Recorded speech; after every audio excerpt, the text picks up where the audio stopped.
allegiance.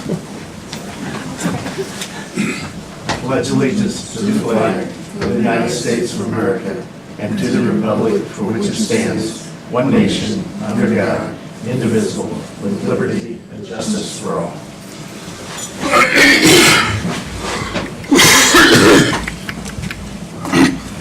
We'll begin our meeting with a report from our attorney, Matt Shipman. Good afternoon. I have a couple things to report on, one of which is last meeting I told you that we were waiting to hear back for sure from Canada Goldwood that she wanted to lease the lot. She did hear back from her insurance company, and it does sound like she wants to, so I was going to get that lease finalized and put together for you to maybe look at for the next meeting and approve. And the only other thing I have is we never actually formally signed the contract when I became the county attorney. I think Jana. Is that necessary?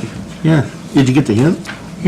Jana suggested to me that we should do that, and she's correct. And so I do have that.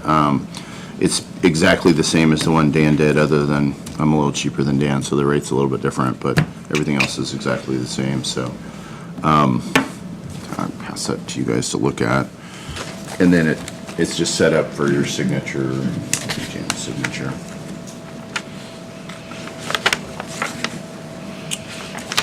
He had me at cheaper, so I'll make a motion that we approve the contract with him. Got a motion to approve the contract with Matt Shipman for attorney services. Second. Got a second. Further discussions? All those in favor, raise your right hand. Opposed, the same. Thank you. Is this the one we signed? You can sign that one. I already signed it. That's okay.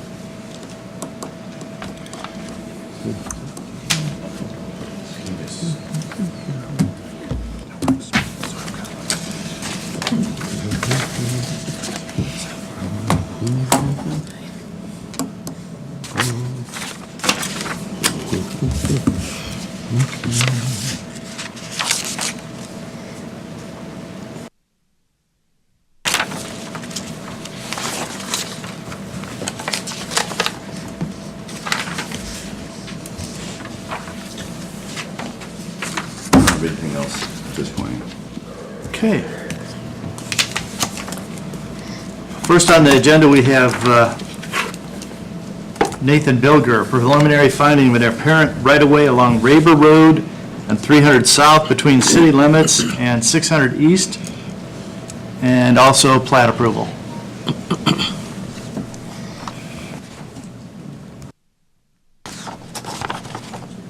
And I have one other thing, if you would like to indulge me on that as well. Sure. Not a problem. Actually, why don't we start with the other thing? I have a new letter of credit for Triple R Development, which is Legacy Preserve down along 14. Their previous letter of credit for the remaining items in their development expired in November of 2016, and right now we're holding building permits contingent upon this. Due to past performance issues, I was a little concerned about accepting another letter of credit and recommending acceptance of it because previously they had provided one-year terms on them. What they're providing now is a 5-year expiration date on this letter of credit, which Mr. Robinson says is sufficient time to perform. Don't know if that's true or not, again, given past performance, but it is a much more significant amount of time, so hopefully we won't run into the same issues that we've run into over the last month or so. So with that, I have the original here.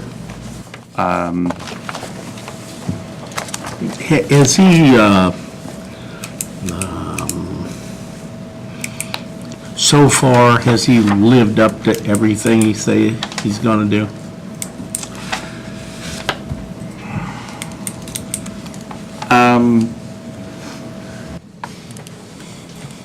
Trying to think of... You want me to rephrase that question? Because I get it, but... Let's put it this way, there are still items remaining out Right. there. And there are Right. things that he has told the county engineer that he has not performed on, particularly with testing.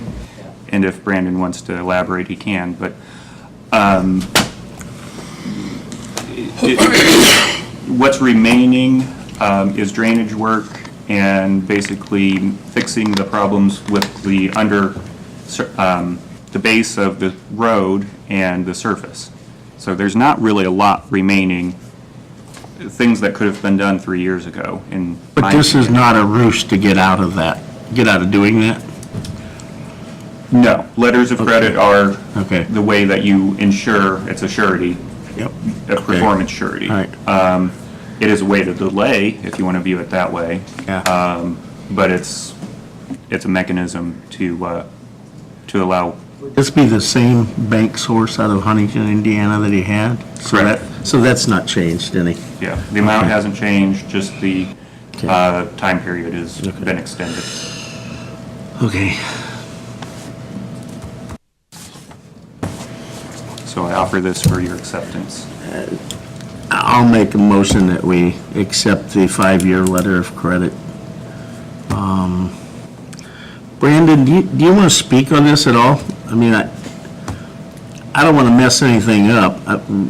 I know we want the guy has to build the road the way we say he has to build it.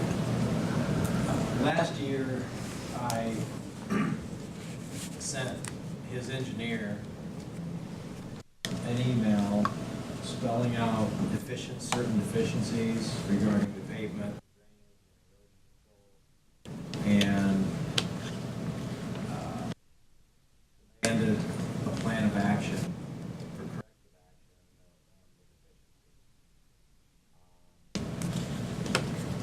The engineer indicated that he had formulated a draft plan of action shortly thereafter, but I never saw that until this issue come up. And so, I want to believe that they're going to correct the deficiencies, but I don't have that finalized plan of action.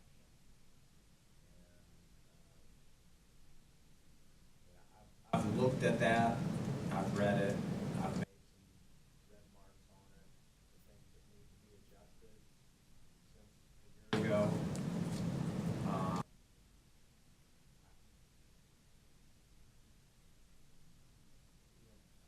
He needs to perform, he needs to build it to our specs.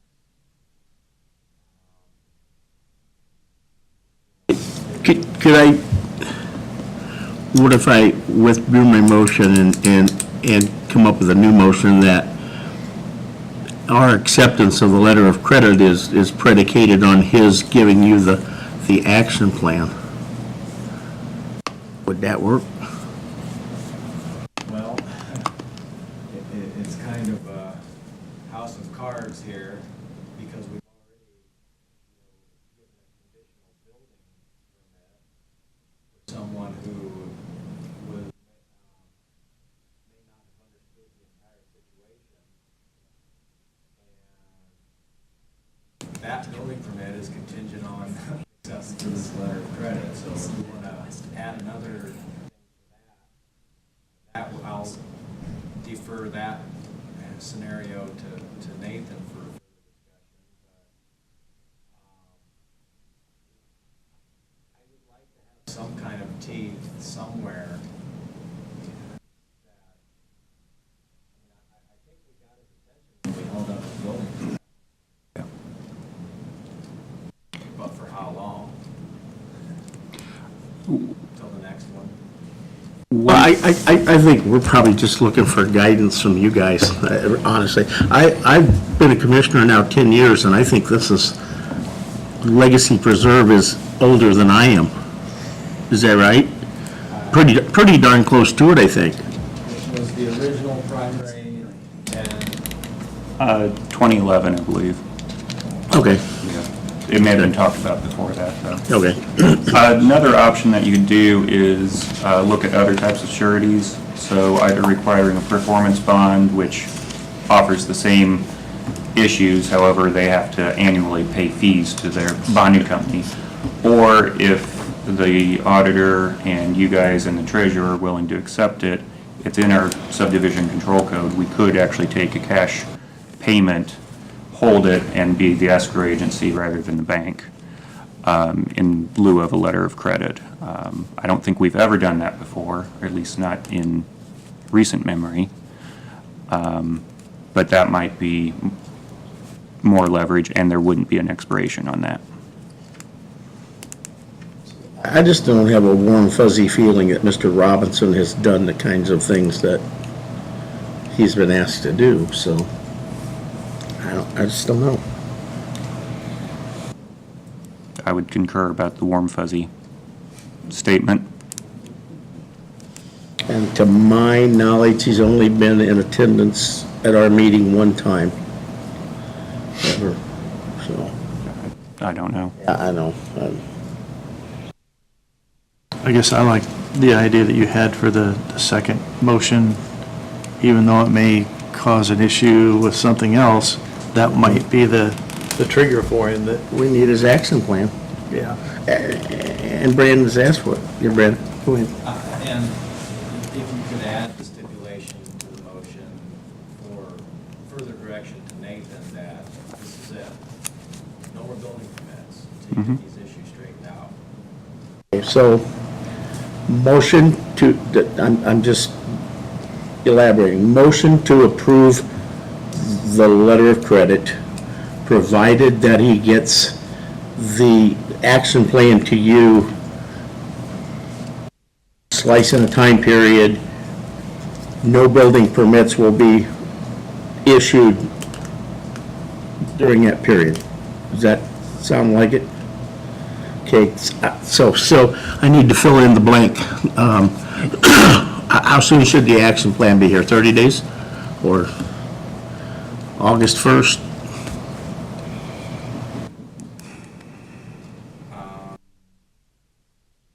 45 days, what's that, August 1st?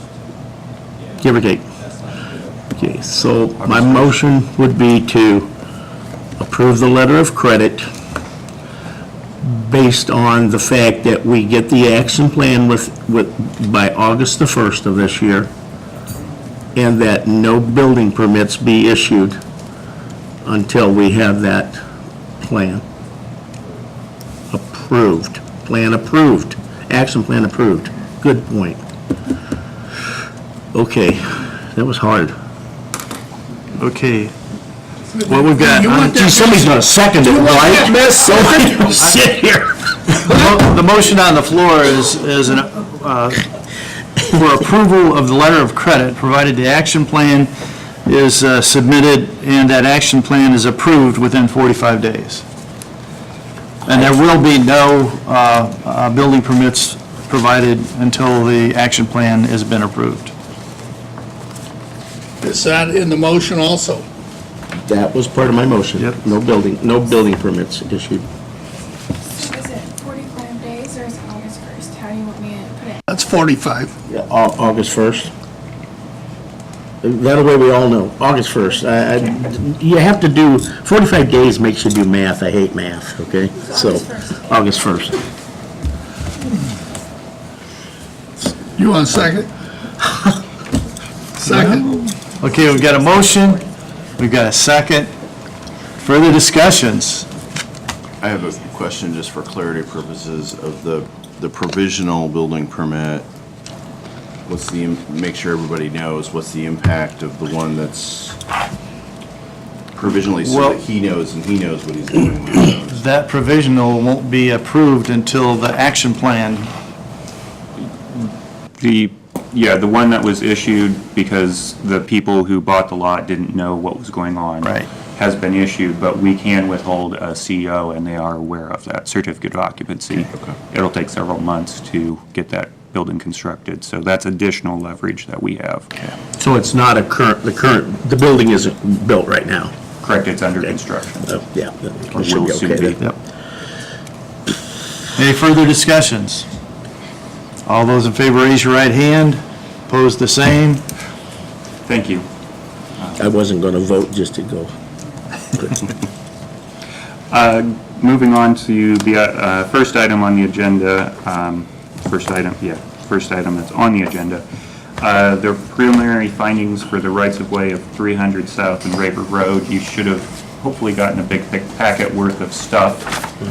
That was for your reference, showing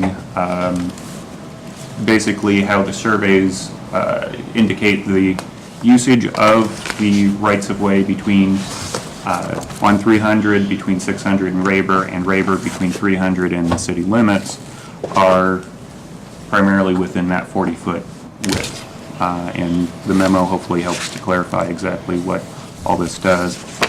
This is related to the SDI sewer project in that the survey was done for it and the preliminary site work was done. However, it's not 100% related to it either. This can be done outside of that, just to establish the fact that this is a 40-foot right-of-way for the county purposes. So, next step after this will be, if you make a preliminary finding today, next step would be a public hearing at the next meeting, and then after that, an ordinance adoption. So I would make a motion to approve right-of-way for Raber Road between the Columbia city limits and County Road 300 South, and between County Road 300 South, between Raber Road and County Road 600 East. And they are to be 40 foot in width or 20 foot on each side of the road center line. Okay, we got a motion, Second.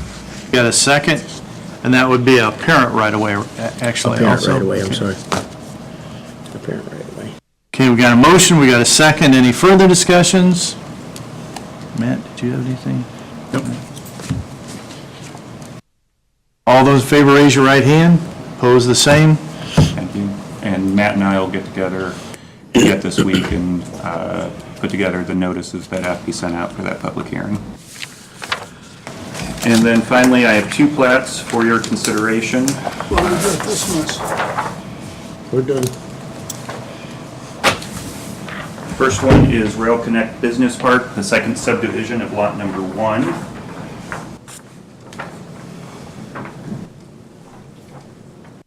What this does is re-subdivides lot number 1 in Rail Connect. And you can kind of see lot number 1 was originally this. It was then, first subdivision was to split off those two, leaving this, and now they're splitting this into two pieces. This could be purchased by next door or anybody else. So, excuse me, this was approved by the Plan Commission at their May meeting. Move we approve it. Second. Okay, we've got a motion to approve the Rail Connect second subdivision of the lot number 1.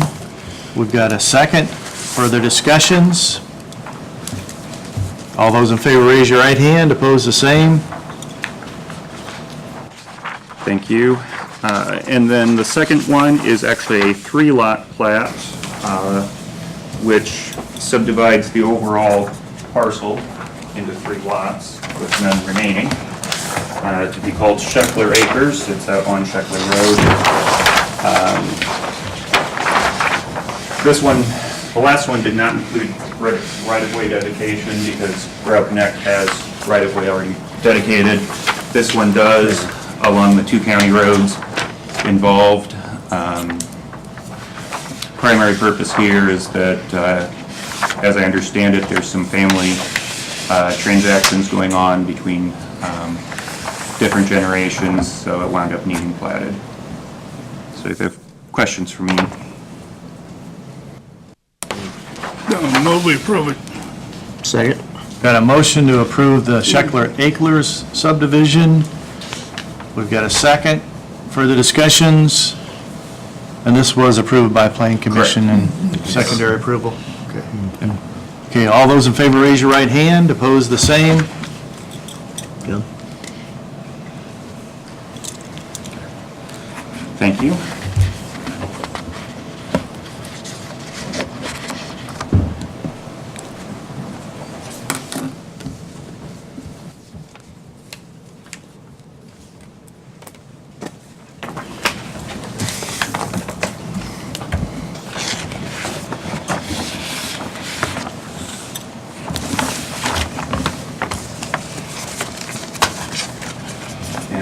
thank you guys for the speediness of getting a new vehicle for us after the escape was totaled as well. So, How many more roads are like this? A lot of them in the county? roads. Right away. Oh, Right away. right away. Many of them. Oh, is there? I think most of them. Down in the basement, we've got Commissioner's road records from the teens and 20s, and for those, most of those established the right-of-way at 40 feet at that point. The ones that were dedicated as public roads prior to that time probably are less than that. We have very few roads that are not dedicated to the public, as far as I can tell. I did research that, but I'm guessing that. So the ones that just became roads through continual use, for example, most of them were improved and accepted through that process, just not at 40 feet. So is that something we should look into and just try to get? I'll defer it to the done? county engineer on that one. Okay. You do have to have this process involved, and you do have to have documentation. But whether it's a meaningful and worthwhile process for all the roads or not, Brandon will have to give you more thought on. Thank you. Thanks. Thank you, Nathan.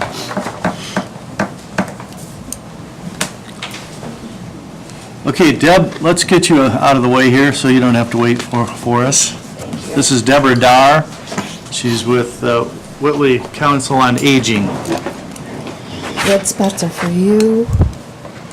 Is this a blue pin situation? It is. Okay. I thought it Jim might be. gets the green and yellow is for the attorney, I believe. Commissioner.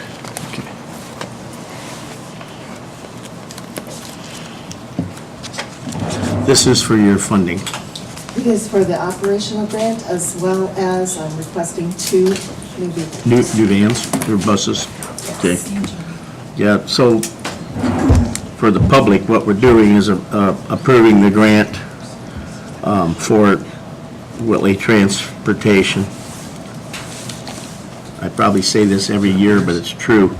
I've been on a lot of committees in my life here in Whitley County, and for a great number of years, the biggest problem was a lack of transportation. We didn't have any way to get anybody anywhere, so we've solved that problem, and pretty happy about that. But this is a grant, federal grant to keep the transportation going.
County attorney.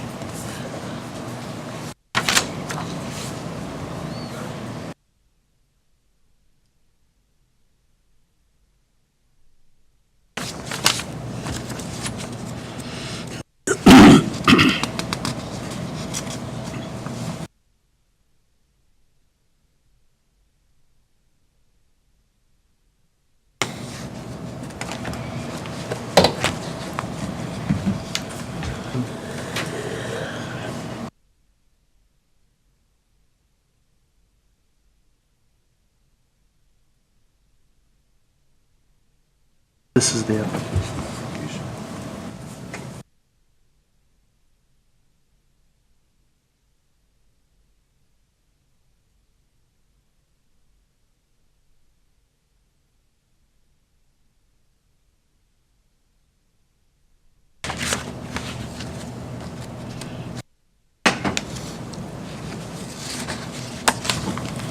Need a resolution number. Maybe 2018-02.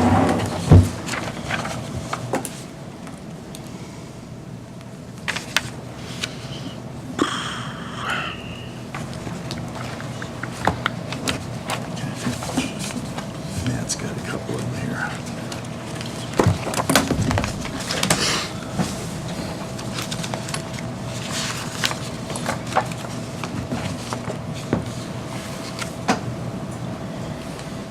Janet, give me your pen.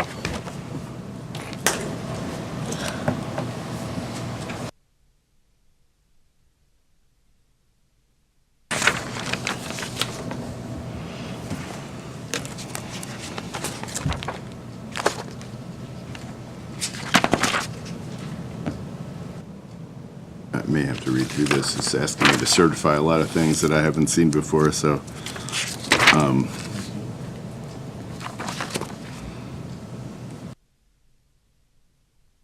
If you want, maybe we How could did that go at the move to the next council? thing and I can read through this. Right through. Nice. I forgot we hadn't talked about the meeting. Was it happy? Everybody happy? Yeah. Can't beat that, buddy.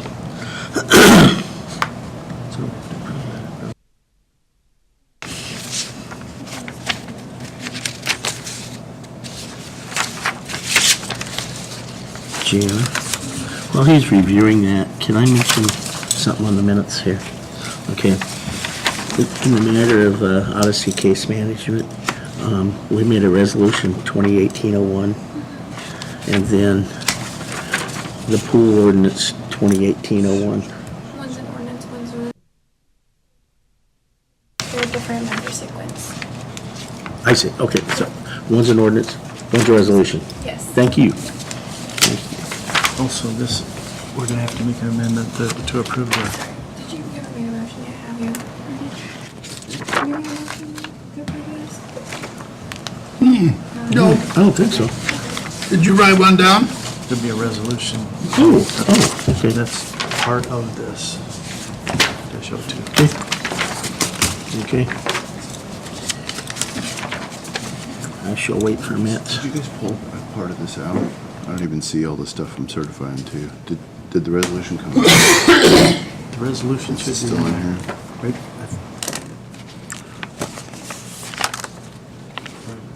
It says that comply with the certificates and assurances. Maybe this is it.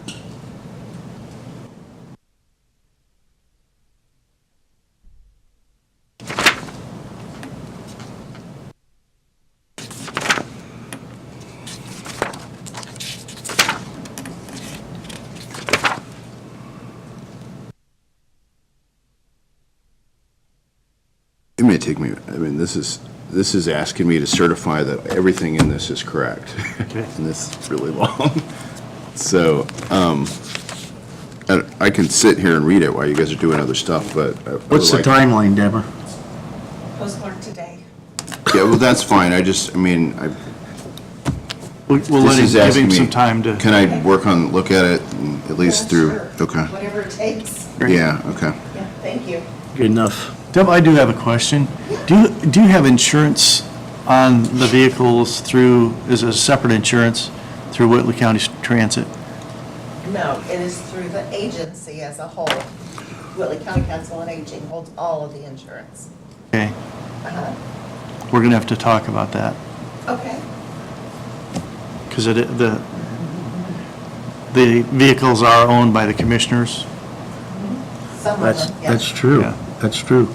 We do these grants, so, yeah.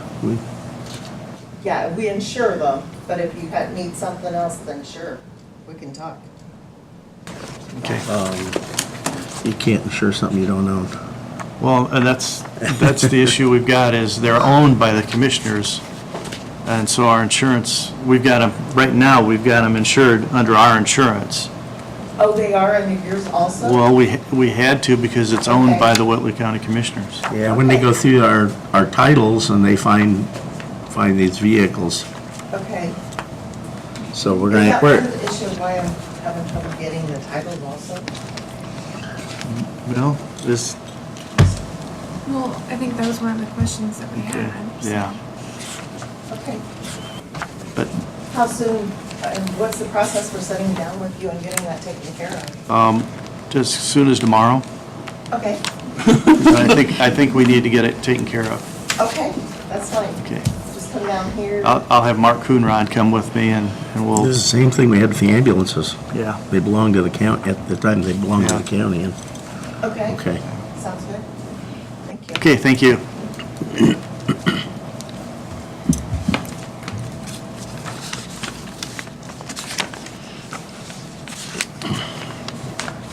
Okay, while we're waiting for Matt, we can go ahead here.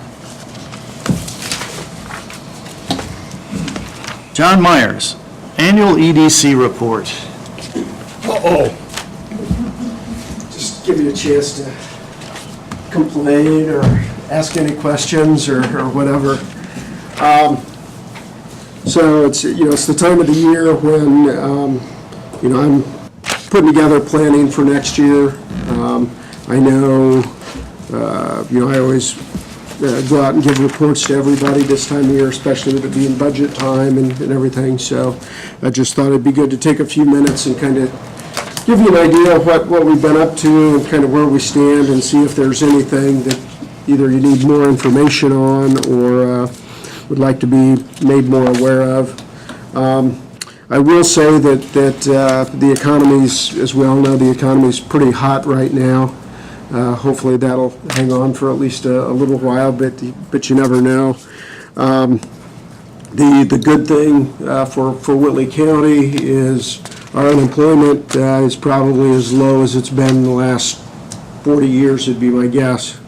But down around 2.5% unemployment with the most recent numbers coming out.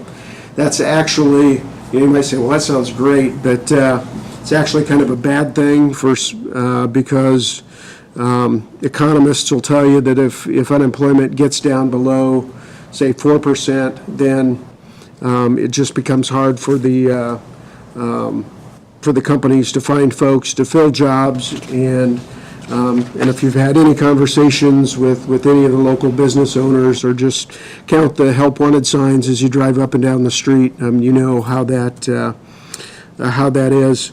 I guess the flip side of that, though, again for us with our location halfway between Fort Wayne and Warsaw, when it comes to population growth, we've actually it's not great, but it's still, our population growth has been higher than the national average and has one of the highest rates in Northeast Indiana. And that does not include a number of it does not include a number of families that have recently moved into the Quail Ridge apartments here in Columbia City. So I would expect that number to spike even more next year. But there's always, when you're looking at the federal numbers in terms of keeping track of everything, whether it's income or unemployment or wage growth or population, there's always a bit of a lag as folks report the numbers to the federal government, and then it takes time for them to collect it all and report it across the board. I would say a couple of good things, I suppose, if you're not business owners that have come out of this, is the anecdotal evidence and just talking to the local business owners is a number of them have raised wages here quite a bit lately, I'd say in the last 6 months. Again, that's not necessarily reflected in the numbers that we're getting from the federal government yet, but I think probably at some point here in the next 3 months or so, we'll see that those numbers showing a bit of a spike in wage growth, which all comes back to, you want wages that folks can support a family and buy a house and buy a car and do the other stuff that helps to drive the economy, and presumably then provide some relief on some of the other social issues. So maybe end up with less folks in jail if, mom and dad both have a job, or at least parents can have a job to support their kids and take care of them. The other good thing, I suppose, for the county is, the communities in the county, is that we've seen a substantial jump in at least the income tax revenues. So Cadgett, Cedat, Lowett, those numbers are up significantly year on year. Not so much a move in the property tax numbers yet, but I would say that's probably a factor of the fact that the taxes are always a year behind from assessment until tax payment. So maybe a little movement there, but probably more to come on that front as we go forward. Focus. Over the last year, we've done a lot in terms of talent development and, again, doing what we can to create a sense of place in the county, so people do want to live here, do want to move here, and increase that population and pay more taxes and send their kids to our schools, and just generally help out with all of the things that come along with the increased number of families and population growth in the community.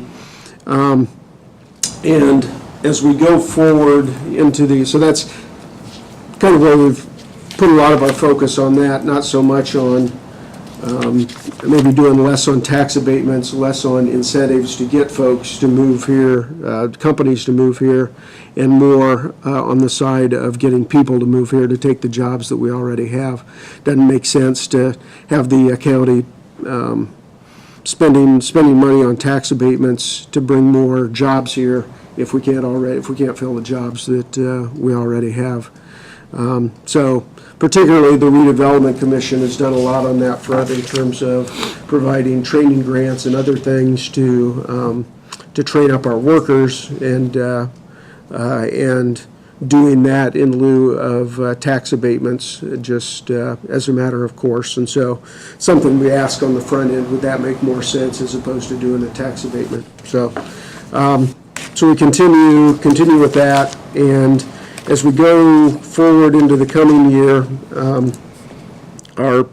I need to kind of refocus our efforts on our small business development and startup companies, and those sorts of things. And we're looking at a couple of different approaches there, but the idea is to get some plans in place before year end, so we can kick off some of those ideas come first of the year.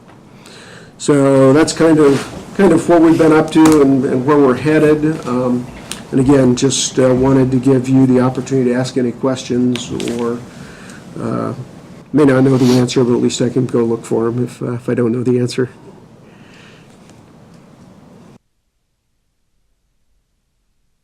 I'd like to say that, we really appreciate all the work that you've done, and in the last few years, we've with the economic development, it's been great. We've added a lot of new businesses, a lot of new jobs. One of the things that I like is the average wage for the new businesses coming in is $21 an hour. And, that's what we need. We need to make sure that we have decent wages coming into the county. Yeah. And, like I said, it just helps our families prosper, and that's really what it all comes down to. So that's, yes, that's all I had, I guess. Main Street Cherubusco, working with John, and we've created a binder of Karen Hill from K&K. She went around to every empty building in town and took a picture of it, and it's got a description of it, so when we get calls, we can immediately, I'm called an ambassador. I'm not a real estate guy, but if somebody needs to see the building, then I'll make arrangements for them to make sure they see the building. And I think we've got a line on one of the buildings downtown. And that company's coming in to talk to us, I think, later this week, so got something scheduled. And then we got Otto's Ice Cream at the north end of town, which by the number of cars that are there, it must be doing pretty good. Well, I hear the barbecue place is pretty good, but I haven't made it in there yet. Appreciate all you do for all the communities here. I mean, that's the one thing, you're out in all the communities in Whitley County. That's pretty cool. Try to be. It gets a little tricky sometimes, Yep. balancing everybody's calendars, but. Yeah, and that, the old brownstone in South Whitley, that's beautiful. Do they have any leads on that building? Not yet. Okay. They've got a couple people working on it. It is sure a beautiful building. Good setup, though, Don. Maybe take a second and introduce Sierra Lehman. Sierra is our summer intern provided to us by Manchester University. She just wrapped up her second year, and she's studying accounting down at Manchester. But we've got her working on a lot of the building inventory stuff. So when you dropped the packet off the other day, Yeah, I got the meter the other day. So. I think as Beverly said, this is the one commissioner you haven't met yet, so. Okay. You guys all come through sooner or later. So. Yeah. So that's all I got on that. Welcome. Glad to have you. Glad to have you. And I had another matter on the agenda, but talked to Matt Friday and then again today, and if it's okay, I'd like to just maybe table that and until we can do a little more research and dig into it some more. Sounds great. Thank you. Thank you. Yeah, thank you, John.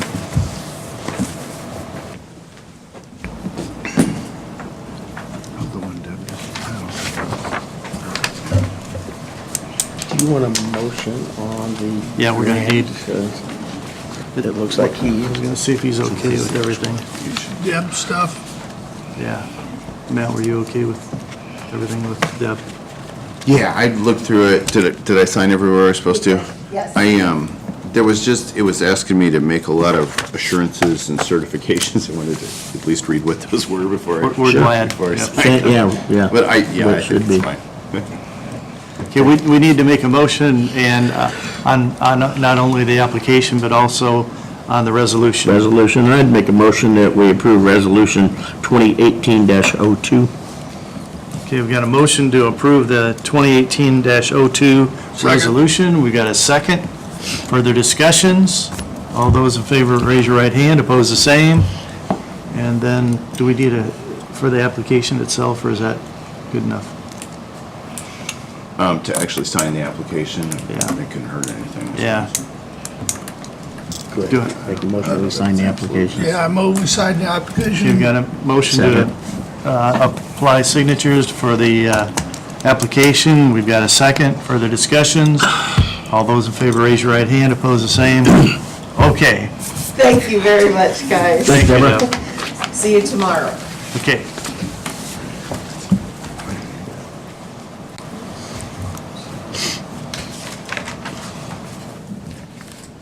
Brandon, have you got a report today? Brandon is our highway director.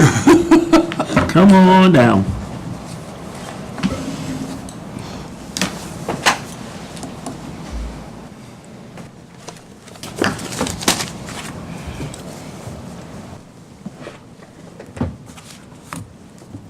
For starters, just update on operations. We have completed all the berming work on all the roads that we're going to chip seal this year. Some people don't like to see that and don't understand why we're doing it. So I want to publicly explain that through the years, the edge of the road gets beat down, sand that we put down in the winter, other miscellaneous dirt builds up. The edge of the road is higher than the edge of the pavement, and it holds water. We've got to get that berm cut down to get the water off the road. Perfect world, before we do that, we make sure the ditches are cut, and we are still doing some work on those. Most of that work is done. And in between that, we are replacing culverts. We have been replacing culverts. They get rusted out. So culverts and ditching are ongoing. Berming is complete. We've still got some seeding to do. That's another question that people have. Are you going to reseed this? Yes, we do. We put seed down. We're not landscapers. You know, we make an effort, but I tell people, you know, we sealed my road last year. We had to berm it. It got cut down. They put seed down, and other than the grass might be a slight different shade, I'm not a manicured yard guy, but it looks good to me. So we are also, we've been mowing, we're mowing, have been, we're just about all the way around the county for the first time. That grass really shot up right about the time we started, so, but I haven't heard too many complaints. Of course, when I say that, they'll come in, but, and we are also, we've gotten on to, we've done some in the past, but we're back on brushing. We like to go through and make sure we've got adequate clearance on the roads that we're going to chip seal, so when those truck beds are up, we're not knocking the sticks into our fresh sealing asphalt. We had some activity out in Union and Smith Township that boogered up some of our roads, so we're going to have to go out and cut some soft spots out. We've got sent the guys out this morning to get those on a list and get locates called in, so we will be working on that. Put some barricades up. A couple of them are kind of rough, so we probably put some stone down in some spots too and leveled it up a little bit, make it hopefully safe. 400 East and 1,000 South. That's 1,000 South between Raber and 400 East, and 400 East between 900 South and 1,000 South. Those were our reconstruction jobs this year. We went in and tore those up with the grader, put calcium down, got that compacted with the sheep's foot roller, and then we put stone down, limestone 73s, and today they're putting calcium on that. It's looking good, and we will probably finish up in Jefferson Township with our chip sealing, so that's going to have some time. If anything's going to come up, we'll see it before then. We'll keep our fingers crossed on that. Calcium is in town. It started today, so the gravel roads where we place the calcium chloride in front of people's houses, that's starting today. They will hopefully get it done sometime this week. There is some rain predicted in the forecast, so we'll keep our fingers crossed on that one also. We are running the total patcher as much as we can, concentrating on chip seal roads again, and doing cold mix patching as needed. You know, that's another one of our common requests, is to get patched the potholes. And with us concentrating on our chip seal roads, we don't always see those. So when people call in, you know, we try and get on as soon as we can. We've started doing some cold mix wedging, which is a little lower profile than our hot mix wedging. We're doing this in-house. We got a couple guys that can really wedge that in with the body blade, underbody blade, and so we're working. River Road is complete. I haven't driven it, but I'm told it's complete. We've started on 200 South by the high school. We've got a mile of Whitley Road that we need to do quite a bit of work with, and a little bit up on Blue Lake Road, and possibly Johnson. We'll see. Johnson's a chip seal road that has been, some of the spots on the edges are beat up, so we're going to take a look at that, possibly cut out soft spots. Our hot mix wedging level that we're going to do this year is Airport Road and 250 West. And I spoke with the contractor. Of course, you know, asphalt contractors have to deal with rain, and they've gotten set back a little bit. We had planned on doing it this Thursday to get started. That might get pushed back a little bit, but I'm going to say within the next week or two, but definitely before we chip seal, those two roads will be wedged and leveled up. We're going to see how things go. You know, we've only got so much money, and We're gonna make it better. It's not gonna be a paved, new state highway, but it will be better, I'm sure of that. Chip seal, we have currently scheduled to start on July 9th. Again, weather dependent. We received a grant from NDOT for railroad safety improvements. We got signs, posts, paint, and in exchange, we put in the labor. They paid for the materials. Most of that work is complete, except for the roads that we're gonna chip seal this year. You don't wanna paint them and then seal over the fresh paint, so most of that work is complete. Salt barn. We have a bid that was open last time, tabled to this meeting. I will say, since that meeting, we got our second soil boring report, which was much better than the first one. It could possibly require a little bit of redesign. I've got the engineers working on that and a footing redesign. But that should be minimal, and I would ask that you accept the bid for American Timber Bridge per the specs, per their presentation, at $164,200.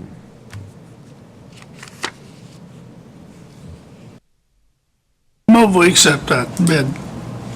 Second. Okay, we got a motion to approve the American Timber Bridge bid for $162,400. 64.2, sorry. 164,200, okay. Sorry.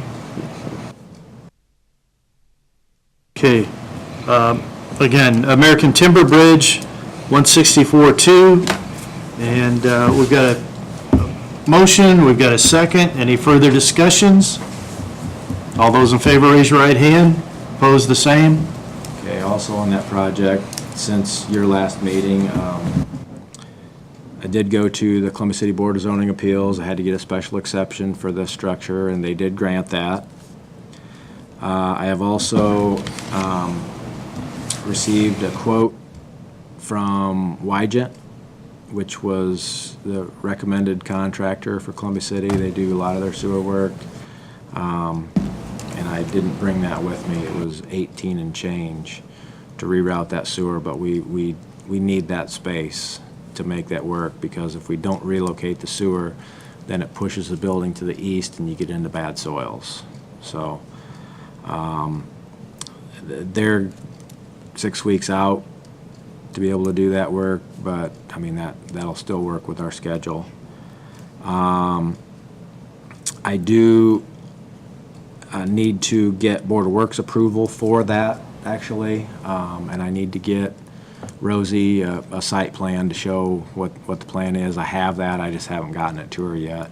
And if the contractor's 6 weeks out, not that I'm gonna put it off for 5.5 weeks, but I will need to get that to them.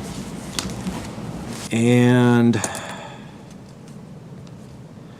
I still am shooting for second meeting of July for construction bids for that, but this week is going to go really fast, and I'm on vacation next week. And if I don't get it done on Friday, we may have to push that off until it'll be first meeting in August. But I'm still going to try and get that done. So I don't know, these, if you, well, I'll just give them to you and you can do with them what you please. These are draft budgets for your review.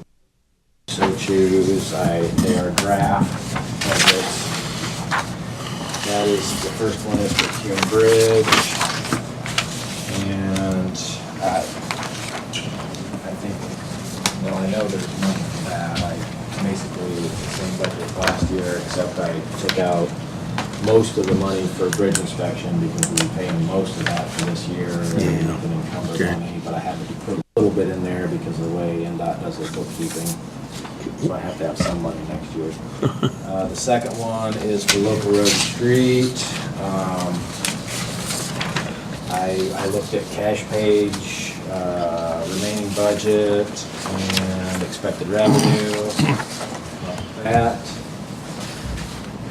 Brandon, how many bridges are we looking at with that 600,000? Is that just one? About two. Two? It depends, I mean, yeah, it could be one big one, but we usually get, our budgets and construction overlap each other, so I get the advantage of spending part of one budget one year and part the next year, and if I run short, I can finish it up the next year, and that's what we've budgeted for replacements for quite a number of years, 600,000 now.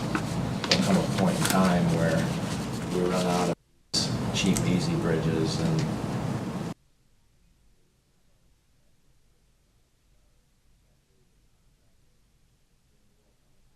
doing 2 bridges a year, because some of these bridges that are coming out, river bridges and things.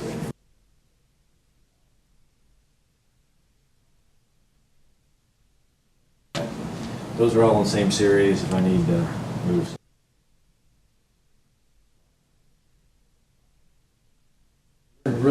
We're in really good shape with our bridges.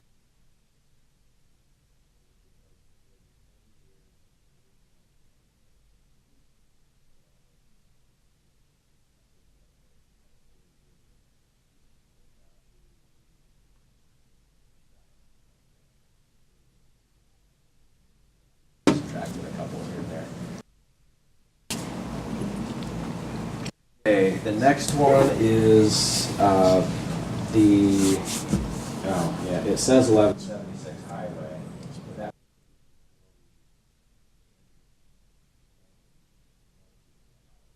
Okay. So this budget is going to look, actually, I'll do you upside down.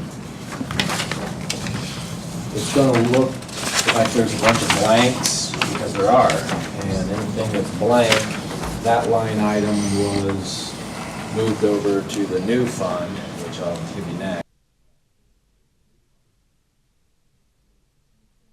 Operations or administrative that could not apply towards our 50% requirement. Okay. So that's the motor vehicle highway fund, and the only revenue that goes into that fund is gas tax. And then finally is our new 4176, which is our highway fund. Could have called it highway administration, whatever, we didn't have a box in the corner, so we just called it highway. And that, again, is stuff that is administrative and winter operations that doesn't apply. And the revenue for that, which we have started depositing money into, comes from wheel tax, surtax, and other miscellaneous. There's money that comes from salary, there's, when we remove culverts, we sell the scrap, same with beat up, shot up signs. We get driveway permits and buggy plates, and there's a list of other miscellaneous revenue sources. So that budget's based on the prior 12 months revenue from those miscellaneous sources.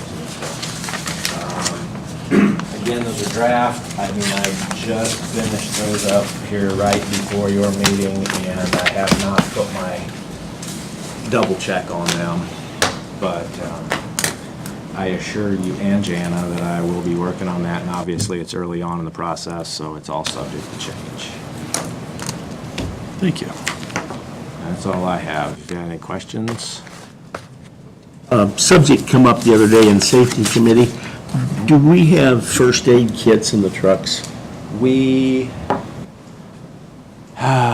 I believe we do. I know in fact, I was going through January to December of 17 to look at expenses, and we actually created a new line item in the 1176, the motor vehicle highway, which is called safety supplies, because we had 2 supply funds, and the garage supplies was being used for things like mailboxes and lime to put on deteriorated deer and things that really didn't apply to the garage. So I also added, or I'm asking Jana to add an operating supplies line item, so we can kind of keep this stuff separate on what we're actually spending our money on.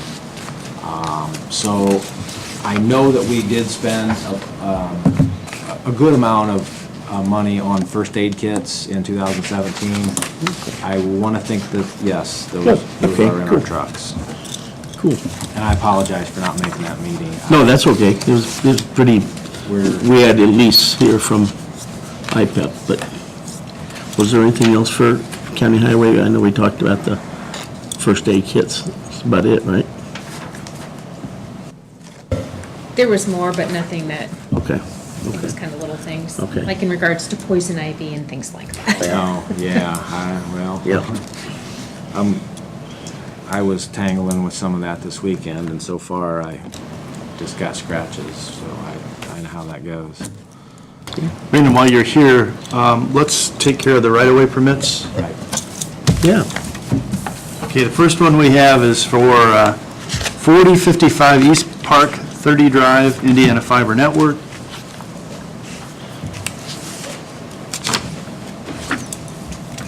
Move we approve it. Second. Got a motion to approve, we've got a second. Further discussions? All those in favor, raise your right hand. Opposed, the same.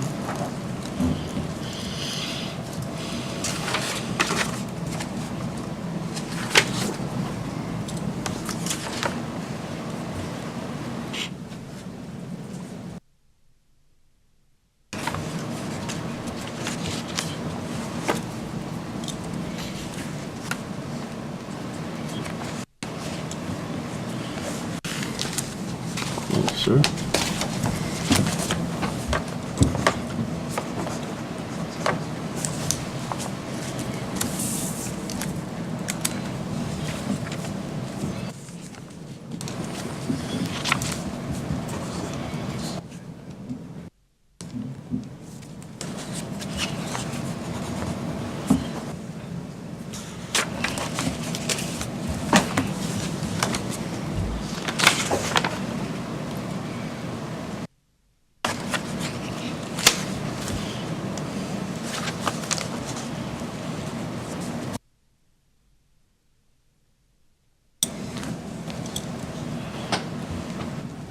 Okay, the next one we have, also Indiana Fiber Network. It's for Lincoln Way and Old US 30 for installation of a 1 to 1/4 inch duct bidirectional boring for the fiber optics with the locate wire. Move we approve it. Second. Got a motion to approve, we've got a second. Further discussion? All those in favor, raise your right hand. Opposed, the same. Thank you.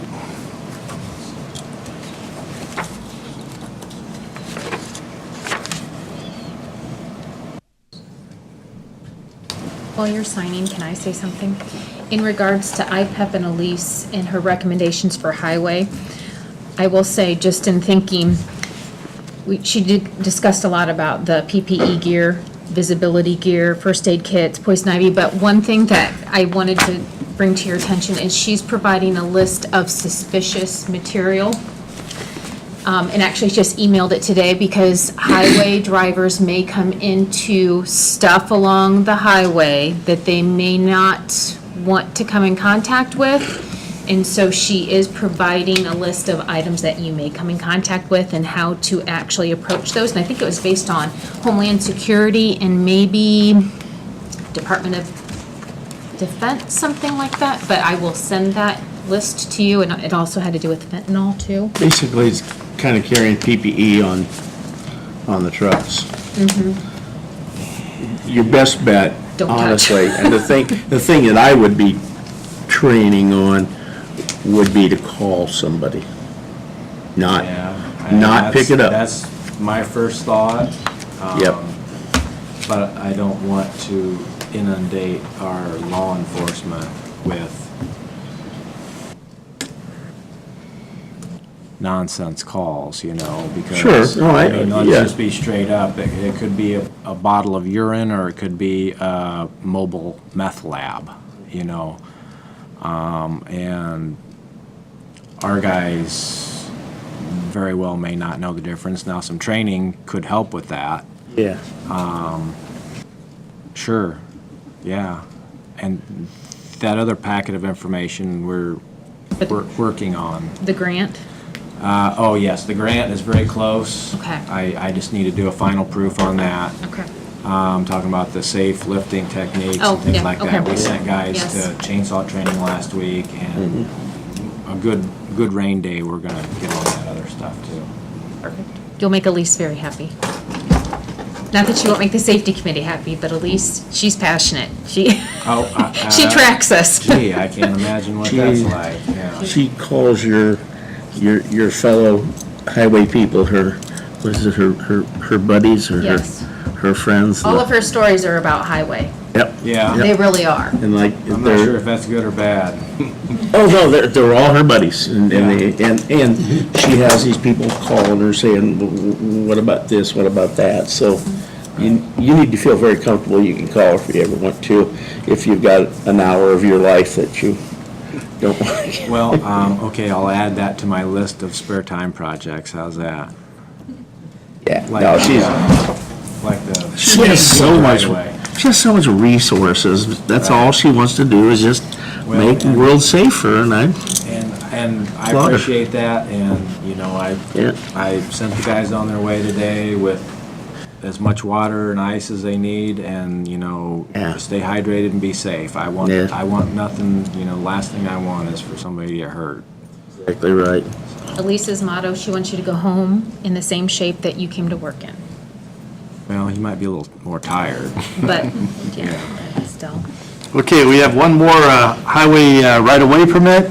Again, Indiana Fiber Network, East Park 30 Drive, installation of inch and a quarter inch duct, bi-directional boring with fiber optic and locate wire.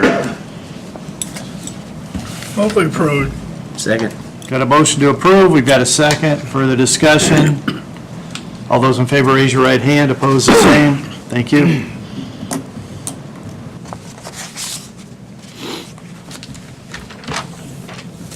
High-speed internet, or at least faster than what we have, was quite the talk at our Cherubusco Main Street meeting the other day. Do we know if there's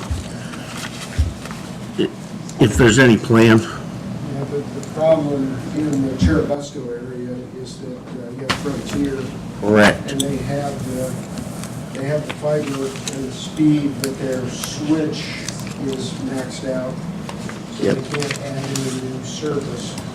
Right. And the company's, they're kind of in a bad way, they've been not doing so well lately, and so, I don't know, they're cutting back on their investment. And it might be something, I mean, I can talk to them and see if there's something that can be done to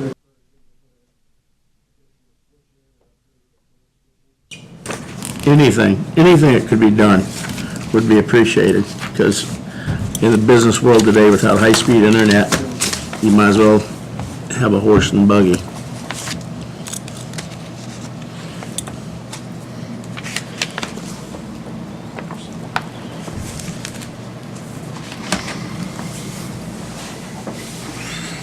Okay, quickly, we had tabled a project as far as the, we got contacted by someone in Indianapolis for, what was the name of the entity? Public Policy Institute. And they asked for some information, layers of information, and we wanted to take a look at that and get some information before we've made a decision on that. This is Dan Weagle, he's our GIS director. So, any thoughts on that now? I had contacted Huntington and Noble counties, and they were contacted by the same gentleman, and they went ahead and gave them the data. Obviously, there's some situations there, there's some variables with our data that's unlike theirs. Yeah, they went ahead and gave them the data. You know, something that we might also think about in the future is really evaluating our fee schedule. That was set up in 2007. per ordinance, and maybe we ought to take a look at that. There's obviously been numerous changes to public policy to that as well. And you know how the data is being viewed by numerous people at this point. We're averaging close to between 475 and 500 people a day on our GIS website. So the data is being used, and so we need to possibly relook at that as an added comment to, you know, what we're looking at doing here. And what they're asking for now is to waive the fees for this data. Because it was quite, the way the fee schedule is set up, I believe Brandon had it calculated at about $5,000 plus for this data. And if they sign a data sharing agreement, which we have in place, and it's a very good one, they can't utilize it for any other purpose except their intended use. They cannot resell it. How we police that, I'm not real sure. You know, unless we find it somewhere down the road, but it's already in place, so. And I did talk to the gentleman, and he said that they were going to use that internally, and that's the only way that it wouldn't be dispersed. Okay. I guess I'd make the motion then that we approve the data sharing with that particular group based on the information Dan gave us. Okay, we've got a motion to approve sharing the data with the Indiana Public Policy Institute, Second. and we got a second. Further discussion?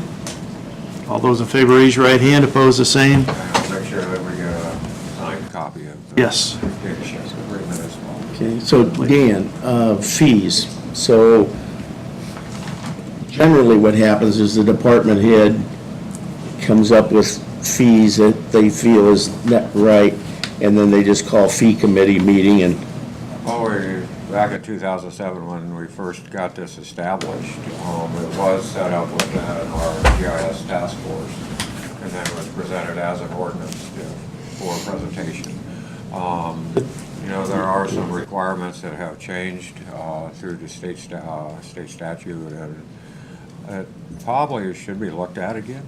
And what our beliefs are is what should be charged for and what should be given. I mean, we've, in the past, with various towns in our county, and we've traded data, quite honestly, in the past. And sometimes even with our local REMC, we've traded data because it's so valuable to each of us. And for economic development purposes, that was the other reason we kind of relaxed the fee schedule, because we both need the data to operate, and what we can do with the EDC especially, just like today. Made a copy of some data for them, and if it wasn't for sharing the data, it wouldn't have happened. So, and besides that, we're taxing each other. You know? I mean, one person's paying the other person, it's all coming out of the same tax bill. You know, so you know that didn't make sense to do that. So if we can trade, you know, back to chickens and back in the day.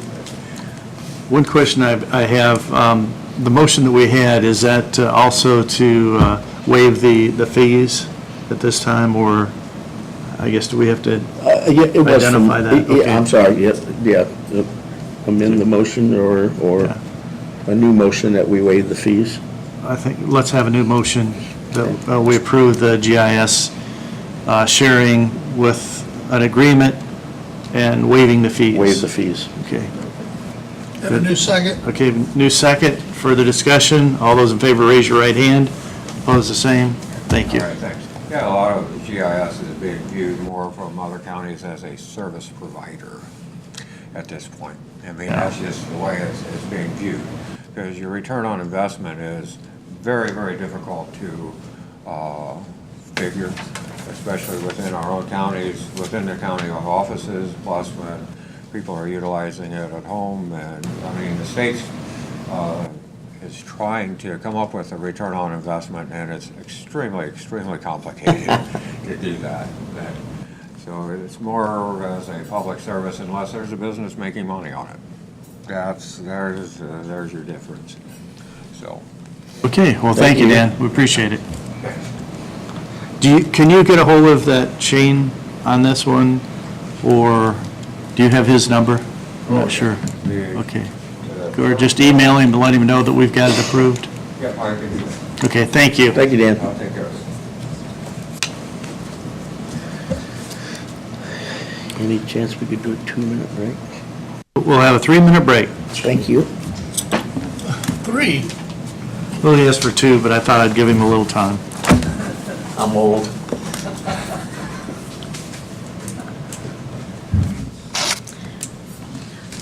You say that beacons use 500 times a day.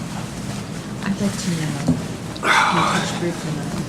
I want to know how many people inside this building use that, because your office alone uses Beacon, yeah. So, you know, that's kind of deceiving to think that the general public, there's 500 hits out there. I guarantee there's real estate agents and things like that, but I guarantee that just internal use. Yeah, my throat's I been don't dry. have math in I've been it, coughing but over here. I don't count it daily, but every week, yes.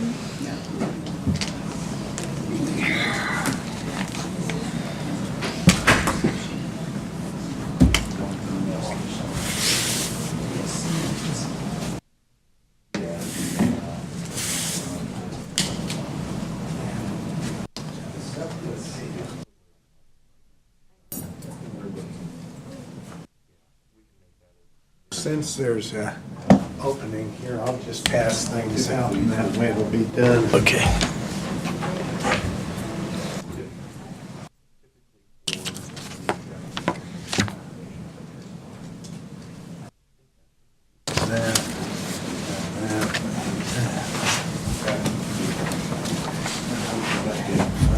Two different meetings, yeah. I'm going to tell you guys that if you see blue looking printed, it's your eyes that are going.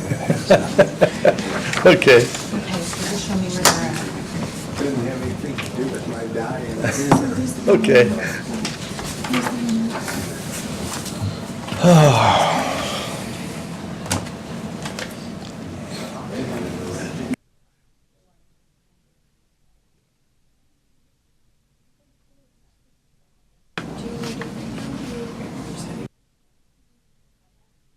Oh, okay. I'll fill it out and show it to you later. So these two. Just, we got all 3 of us together, so. Okay. Alright. I need to go upstairs and do some stuff because Stanley's not here and people may have receipts done. Okay. And what else can we do? It's like 60%. Okay.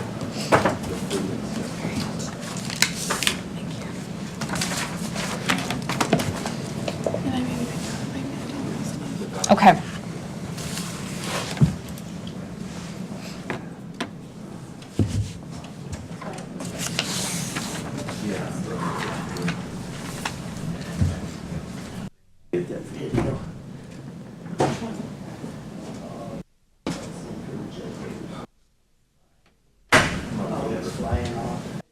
I've seen it before. Okay, I know I did it. Put your name on. If you see it before, but pretty scary stuff. Yeah. Speaking of scary stuff. Well, some of us just are naturally that way. Thank you, sir. Okay, we'll continue our meeting with Stanley Crum with the Woodlands and Lakes. I'll start off and say to the other 2 commissioners the same thing that I said to George, and that is if you're looking at the print and you see something that sort of looks blue, that's your eyes going. Doesn't have anything to do with the fact that the printer's dying. So, the first sheet that I want you to look at is the one that does not have draft minutes in diagonal across it, the March 8th of 2018. And that's another part of the printer dying, that it doesn't even get some things, but, and if you would look down there to where it says conservation easement updates, there's really ahead of that, it's just the same old, did we pay this bill or that bill or approve the minutes? But you will notice that the Gary Dillon easement that I think I brought to you or told you about probably at least one report ago, if not two, has now been completed except for signatures, or was at that time, and now it has been completely completed. And then we have a number of other ongoing requests and easements. The Bigley family has started in to put together an easement, and I don't know how much land they're ultimately going to want to cover with it, but they've begun to put one together using just a template form. We had a request by Sharon Smith out of Allen County, but that one has since, I don't know, kind of gone out of contact. So I don't know whether she will come back in contact with us or not. And Are you sure that's not Sharon Smith from Cherubusco? I know that's a common name, but my wife's friend Sharon is doing something with her land. Well, it could be, but what they approved in the minutes here that I took, and this is back, like I say, they were the minutes from March 8th, and so we did the approval on them in May. Okay. They didn't argue on that Allen County thing, so She may have other land. well, I could drop back and double check that as Yeah. well. I just wondered, and I know she's done something, since her husband passed away, she's done something with the land. Well, It's almost all wooded acreage. Well, it could be. If you hear, I mean, if your wife happens to say something to her Okay. and mentions conservation easement, Yeah. shoot me a text I to will. her, an I email, will. and I then can feed information back into Woodland Lakes. But at this point, well, you'll see in the next sheet, when we get to the same topic, that some of these aren't there, and it's just because communication has dropped off.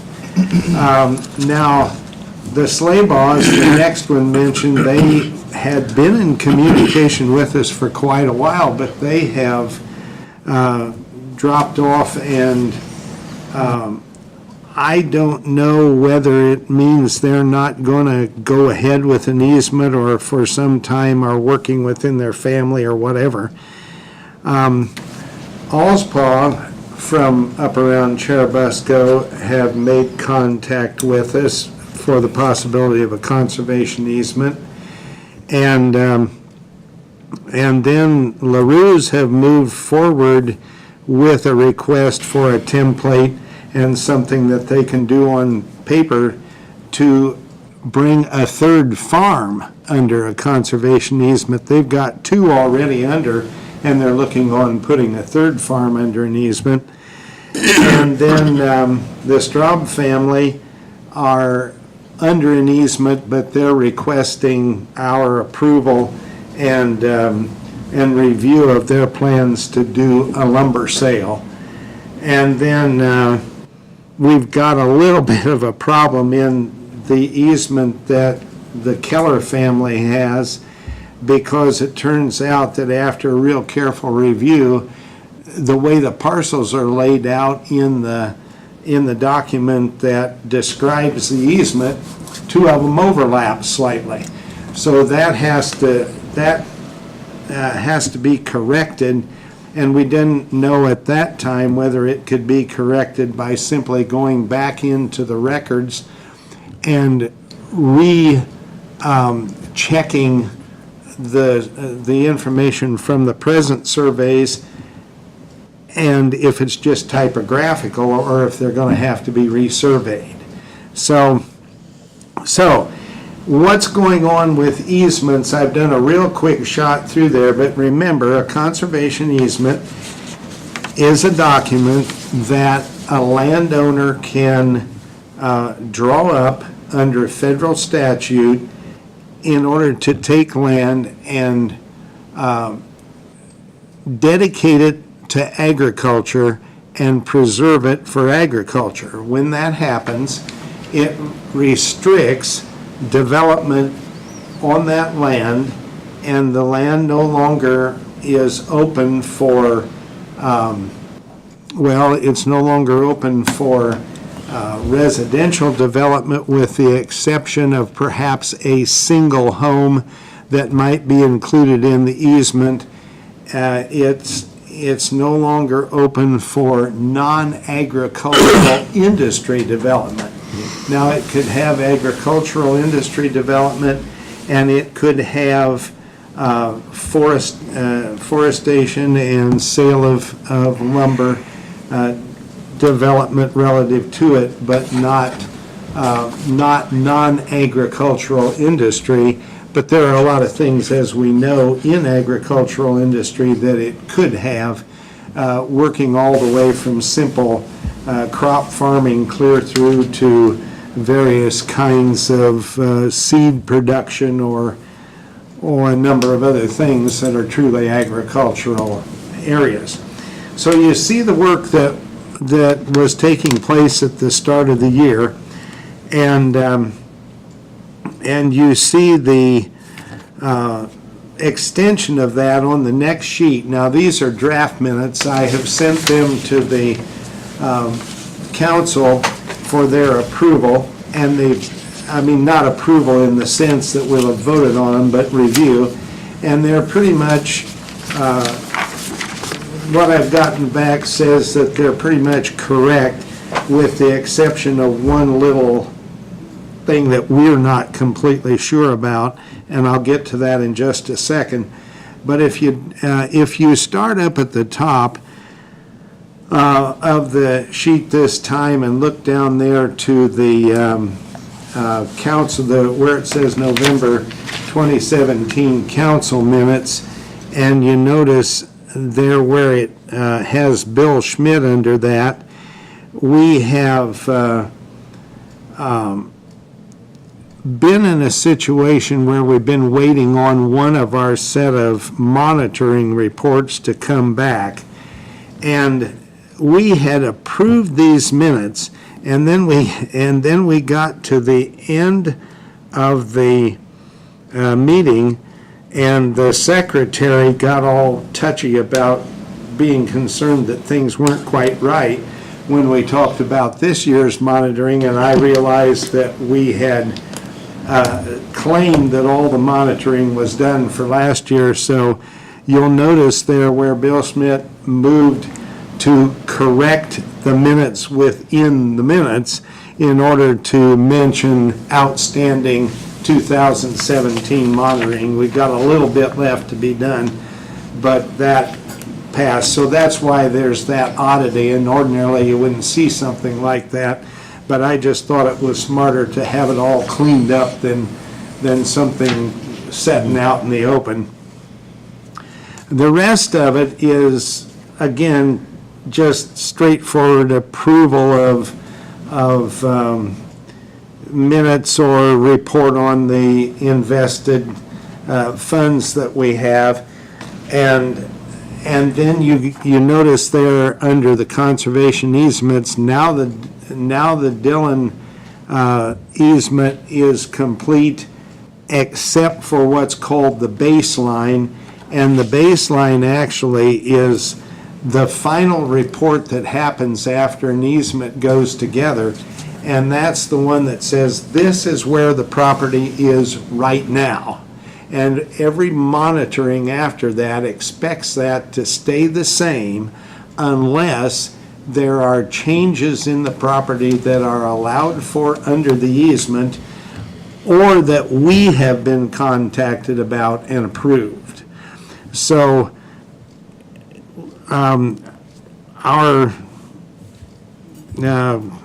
property easement on that is done. The baseline is now done for Bigley, and you notice those other names didn't transfer over because they've just sort of slid out for a while of contact with us, and we hope they come back, but that's so individual whether they want to go on with an easement after they learn what they are, because they're pretty restrictive, and if they choose to go on with them, that really is a thinking process that they need to go through and make sure is okay with their family, and even, down to the third generation if they can talk to them, type of thing, because it's an in perpetuity decision once it's made. But there's two interesting things there in the conservation easement updates. One of them is the Wa St. Joseph College one.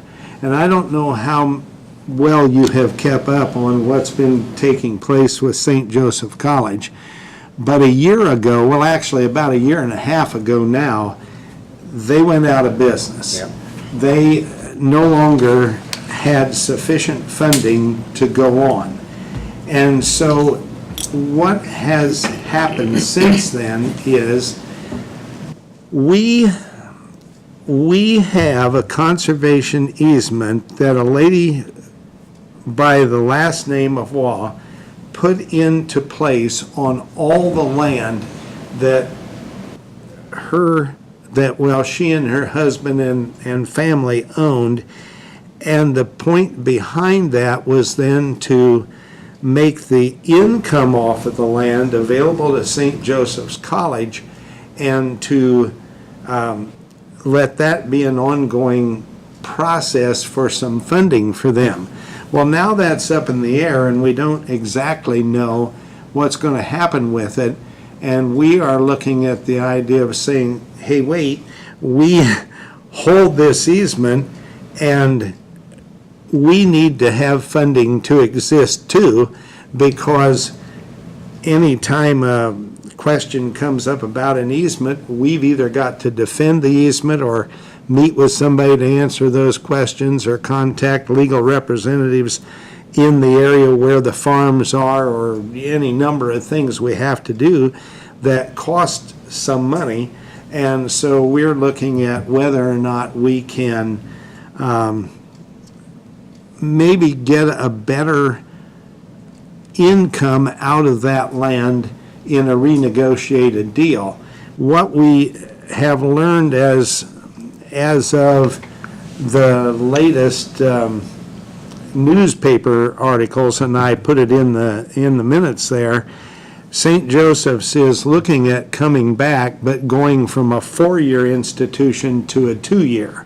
Now, I don't know how long they would stay at that level and if they would be trying to move forward, but it looks like they may attempt to come back as a 2-year institution and then simply remain that way, but open a partnership with Marian University in Indianapolis, and whatever they start in education of someone that would need to be carried on into the 4-year realm would then move over to Marian. So we don't know where that's going to go, but it's one of the things we're watching pretty closely and hoping that as it gets untangled, Woodland Lakes ends up in there, and I'm going to say it, I don't want to be, I don't want it to sound ugly, but I'm going to be open about it. We hope it ends up giving us a little better income, because that's a huge amount of land for starters, and there's a lot of productivity on it. And if we can have that as an increased source of income, then it goes to pay a lot of the expenses that it takes for us to maintain baselines and to do the defense and have the insurance that it takes. And all of that stuff has to continue in perpetuity because of the way you hold the conservation easements. And so be aware that that one's there, and there'll be more information come out about it. And then under the next one, there have been some discussions, and we're in the process of trying to figure out what the confusion is, but there have apparently been some discussions from one of our easement holders or people on whose land the easement exists about what it would actually take to hold an auction. And so that's the meaning of that last little topic. It came up at this May meeting saying, what does it take to hold an auction? And if someone at that auction didn't like what was in the easement, could the easement be rewritten relative to what goes on the auction? And that's at least the way I understand it. Now, I didn't put all of that information in there because one of our members, Rick Meyer, is going to contact, and may already have done it, contact Schrader's and double check where the question lies and exactly what it is, and then we're going to get answers to them. But the bottom line is, once the easement is written and put into place, written, all the work completed on it, it's put into place, and then it's put into the, whatever county it is, into their property records as a part of the material concerning a given property, it can't be changed. And so if an auction comes up and an auction house like Schrader or anybody else, it wouldn't make any difference who it was, is holding a land auction and somebody all of a sudden realizes, wait, this has an easement on it, can we change that? The answer is, no, you can't. And so there needs to be a clarification of that, and maybe ultimately something that we do to communicate with auctioneers about this situation. The next topic there, Fair Farm Committee, I think I told you back, it's been now, I think, 2 years ago, when the Fair family gave a farm to Woodland Lakes, and it's up close to Elkhart, and we've now held that long enough that we think that we may be out of a time span when the Fair family would need to be able to show that the land has been in the possession of us as a 501c3 and also a holder of these easements for whatever tax gain they got from giving it to us and all, that we're now looking at what we want to do with that, and we're thinking about possibly disposing of that land through a sale, but just how we might invest the money that would come through it, we're not entirely decided. There is an ongoing fund for us that was established by an anonymous donor through the was in my head just a second ago and it went out. County up north, sorry, through their foundation, and we get an income off of that.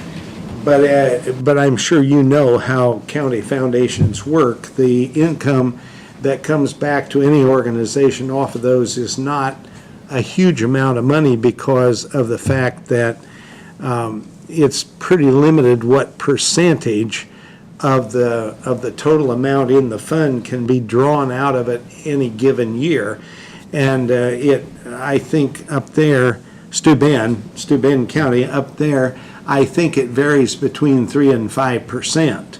So the amount of money that we have in that fund, if you look at drawing off of it at 3 to 5%, gives us money to operate, and we need it, but not near what we might be able to get under other investment. So we're looking at the process of trying to bring together an agreement out of the Fair family that it's okay with them if we go ahead and dispose of the land by sale, but then we're also thinking about moving that into a much more fluid kind of an investment process through Vanguard funds, which Vanguard funds are a really neat place to do it since they allow for a lot of open manipulation of the funds. But the neatest part of it is they give a lot of advice on what's good at any given time and help you move between funds without any cost or loss of money. So we're looking at the possibility of setting that up, depending upon what kind of income we might get from it, as something that could give funding to the council, again, in perpetuity. So, and you've heard me mention the funding issues well over the length of time that I've represented you guys. I've brought that up from time to time, and so be aware that this looks like it might be a way to really, I don't know if solve forever is a fair statement, because nothing's forever, but on the other hand, solve difficulties that we've just sort of slogged through up to now. So, other than that, I think those are the high points I wanted to hit, and if you have scanned these and have anything else you have questions about, certainly go ahead and ask them, and I'll be happy to answer. But they're the high points of where we're at in terms of easement activity. For a while, it looked like there was going to be quite a bit, but it's backed off some or else slowed down until the families decide completely. But still in there are things happening. Okay, thank you, Stanley. Yeah. Any questions for Stanley? No, it's pretty cool. You lost, are you gonna lose Dave Dozel?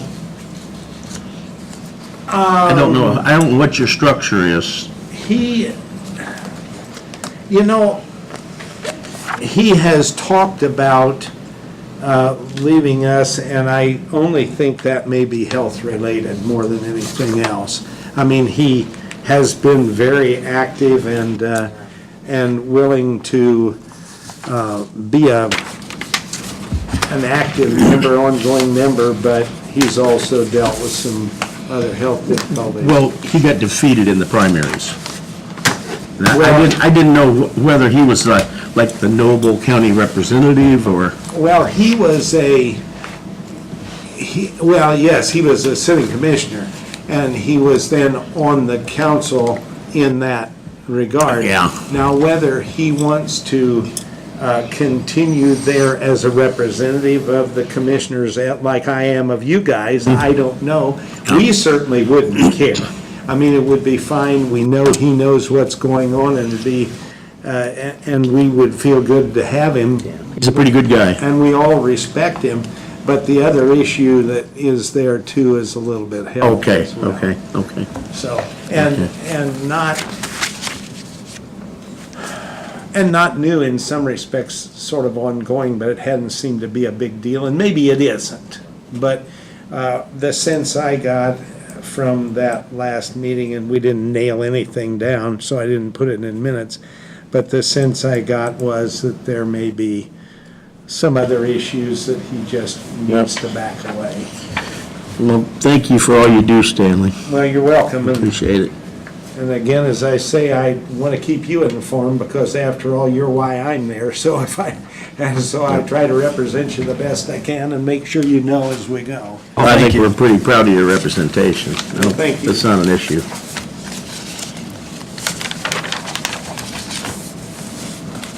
Okay, minutes. Has everyone had a chance to take a look at the minutes? Any amendments?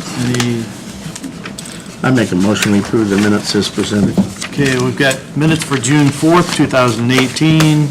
Got a motion to approve. Second.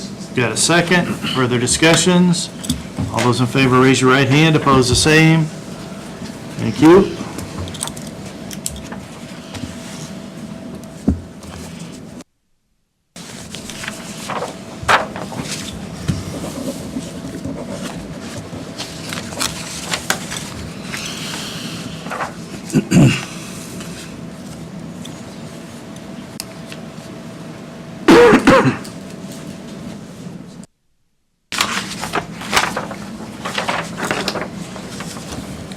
Okay, Don, I think you looked at claims. I did, and I would make a motion we approve the payroll claims. Make a motion to approve payroll claims. Second. Got a second? Further discussions? All those in favor, raise your right hand. Opposed, the same. And with regard to the normal claims, lowering comes to mind. Okay. No, it's a good job, they're going well, and I just didn't see anything. I kinda, there's some things you kinda look for, and I kinda looked through some of the travel stuff and that, and everything was pretty I took probably a better look today at card member services. That's kinda what I looked for today, and it looked good to me. I'd make a motion we approve the claims. Okay, we've got a motion to approve. Second. Got a second. Further discussion? All those in favor, raise your right hand. Opposed, the same.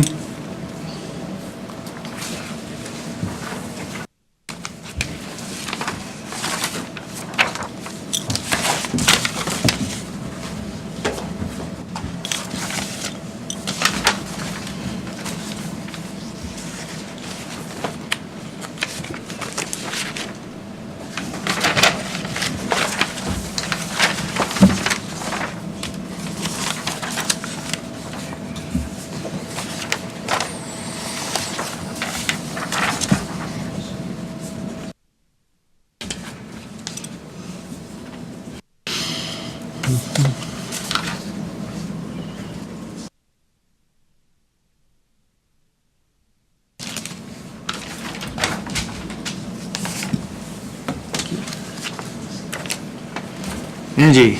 Yes.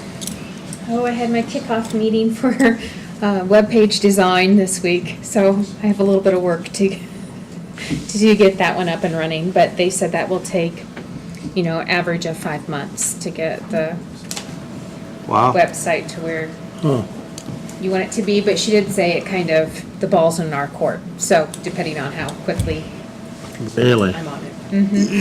What are you gonna do in your spare time? Get everything around for Wagner, Irwin, Shealy and Associates. They're waiting on me for Do that.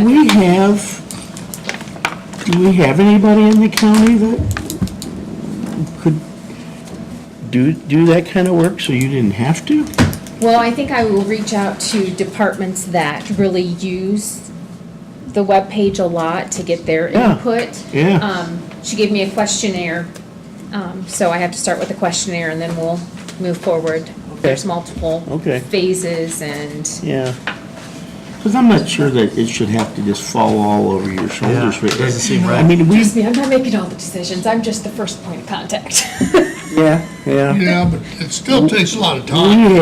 There's no doubt in my mind in this, out of all our employees, we have some, and this is not a bad thing, but we have some computer geeks. And- Yes, we have some very tech savvy people and Yeah, and maybe we just should try to, it might be something they'd love to do, so. So I'll be working on that. Okay. Open enrollment's closed, finalized last week, so now I'm just trying to get all of those changes to payroll, hopefully today, which that's gonna be tight, but yes, Leslie gave me that information on Friday for all the changes. Elise did come for safety committee. Yep. We've got some things to look at and maybe move She's a- forward to meeting she's a on a monthly dandy. basis versus every other month. She's passionate, she's a good risk management. She is guru. perfect for that Yes. position. She is passionate about prevention, making sure that an accident doesn't reoccur. Right now, I have, in regards to the IPEP grant, 2 departments have submitted, and I have a third, so we'll be submitting 3 applications for grants, Yeah. which is kind of exciting. It is For exciting. safety. It is exciting. And she said just that, I didn't realize this either, they cut you a check. It's not like you turn in your receipts and they reimburse you. That's right. They give you, whatever they grant you at 80%. I don't think The we've check is had any cut other free. grants like that. All other grants are reimbursable. Here, she just gives you, I hope it's the big check, because I like the big checks. Hard cash, though. Other than that, Cash is good. I think we're A-okay. Matt, did you have anything? I don't have anything else, Okay. no. Jana? I would just like to report that the June 2018 settlement has been completed. So the money for all the taxing units and everything should have had the money deposited into their, Now, so. here's what's important about that, is everybody had to do their jobs. I mean, I've been around a long time, and I would say June 18th is about the earliest I can ever remember getting the settlement. And the credit needs to go to everybody in this building, because it has to start with assessing and move right on through. And no department can take more time than they need. The state is very adamant that it's on time, and I just want to publicly thank all of the employees in the county who have made that possible, because I've never seen a distribution on June 18th before. So thank you, and please pass along our thanks. So, Making a lot of people happy. Yeah, yeah. Yep. that's it. That it? Commissioner? Nothing. Commissioner? Yeah, as probably most of you know, we had what could have been a terrible tragedy accident a few weeks ago. Our employee was struck head-on by a drunk driver, after the drunk driver had already sideswiped the car first, and then hit ours head-on. And I'm pleased to say there were no life-threatening injuries out of that. I'm not going to say there's no injuries, because there are, but no life-threatening. But what worked out pretty well for the fiscally responsible, for, I hope the taxpayers understand, we were able to get a very, very good deal on a replacement vehicle. We got a 2018 Ford Escape for $19,200. And then, so George and I, we're sitting there a couple of weeks ago, and like, what do you suppose the insurance company's gonna give us for our wrecked Escape? And so we looked, and should have come in around $4,500. It had 123,000 miles on it, $4,500. And I said, well, I'm gonna beat on them. This is the other guy's insurance. You know, I'm gonna beat on them. They're gonna give me more than that. I'll see to that. So about that time, my phone rang, and it was the adjuster, and she says, we're prepared to make a settlement of $8,600. Okay, well, I won't argue about that, okay? So my point is, we moved into a 2018 Escape right around $10,200. So I'm just thrilled for the taxpayers that were able to get into that. So, and that's it. That's all I got. I got no more. The only thing I have is meeting room policies. I've got a copy here. I didn't know if anybody else, had you had a chance to take a look at Mark's meeting room policies for using the meeting rooms? Yeah, I thought the line went through the date requested, and I responded, I think we ought to have date requested on there. Well, it is. Yeah. So I don't know if you want to approve that or table that, but I think we need to go forward on Look it that. over. Yeah, Angie and I Matt's- kind of worked on it with Mark to try and make sure that it was. I just want to go on record as saying, I don't think we have public meeting rooms, and I'm real concerned about bringing food into our meeting rooms, but then, shoot, I've been to county meetings where they brought in pizza and stuff, so I would say we just need a policy, and that's probably. Good enough. Does anybody have anything bad to say about the policy? I don't particularly think I think Mark agrees with you, and he doesn't really want. No, we That's why he's don't. made it more Yeah. stringent, and so. Yeah, we don't I don't know that really. you need to necessarily have a policy that allows the public to use it, and, but, and whether you need rules for your own employees to use it, I mean, it's probably a good idea that everybody knows what those rules are, but I think this one kind of goes and allows the public to be able to use it, and so that's the first question, I think. And if that question is yes, it makes sense, then the policy probably makes sense to adopt. If the answer to the first question is no, then potentially we still probably have a policy that maybe it could change then, because you can hold them all accountable because they're your employees. that's the conversation we haven't had, and I wasn't sure where you guys were at. Yeah, well, I'm real concerned about the hours. I mean, if you say, well, yeah, we're gonna let the public use it, well, we close this building down at what time? 4:30? Well, yeah, basically 4:30. 5 o'clock. But on the county level, we still have some evening meetings. We have Plan Commission, we have Regional Sewer District. I mean, so I'm not sure what to say about it, to be honest with you. I'm just concerned about opening it to the public and what, if I would any, ill suggest if effect. it's open to the public, that it has to be between the hours that the building is open to the public. Unless that- somebody's gonna come, because otherwise, I mean, That's somebody's gonna okay. have to. I would feel much better about it if it was open 8 to 4:30. I mean, that, you'd have to be in those hours. You could put that in the terms and conditions. That's not. What do you I think? didn't- Well, if we adopt this policy, does that make it open to the public, or is that just for employees? No. It makes it for everybody. I think Yeah, it's- right now, we have what, Chamber uses it, and just a few non-governmental Yeah.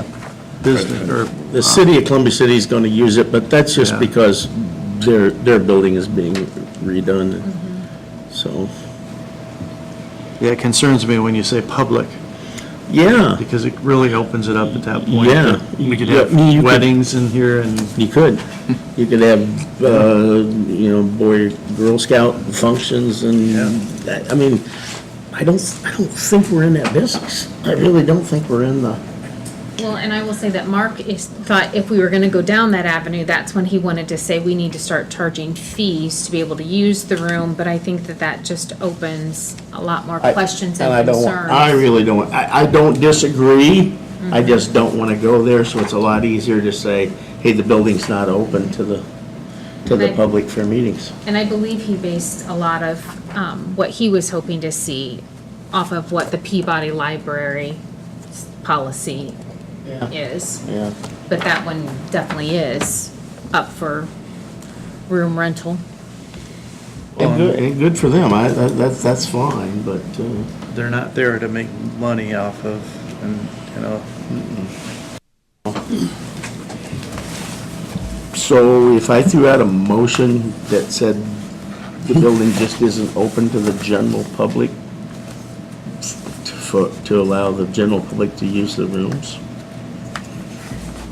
That's a better way to say You're it. not supposed to make a negative motion. Yeah. I mean, the current policy frankly already is that, right? I believe. And so this policy isn't going to change anything in that they still have to come in front of you for approval, rather than have every time one of those comes, deny it, just, some kind of reiteration of the fact that, hey, we looked at it and we're still not going to make them open to the public. Now, if you're doing that already, which, like, the chamber is kind of a, they truly don't go through us on that they can schedule it, right, through you? I believe so. Yeah. I haven't been contacted by the chamber, but I know like the EDC, when they need it, they schedule the room themselves. that's where you get into that line, like the Main Street, who used it last week, or the chamber, where they're not really a county government, but they're, for the county good or whatever. That's where you get into that, because once you start doing it for one, then another one, and before you know it. But is that truly the public? When I think of the public, I think of individuals, not Yeah. Main Street. And we just need direction from you guys. I don't disagree with anything you said, we don't know for sure how to do it. If the idea is let's just not do it, then that's easy, and that will certainly make Mark happy. I am going to withdraw my motion since it's a negative motion. Motions. I did withdraw that motion, but I have no idea how to rephrase it, so. I guess any exceptions would have to be made by commissioners.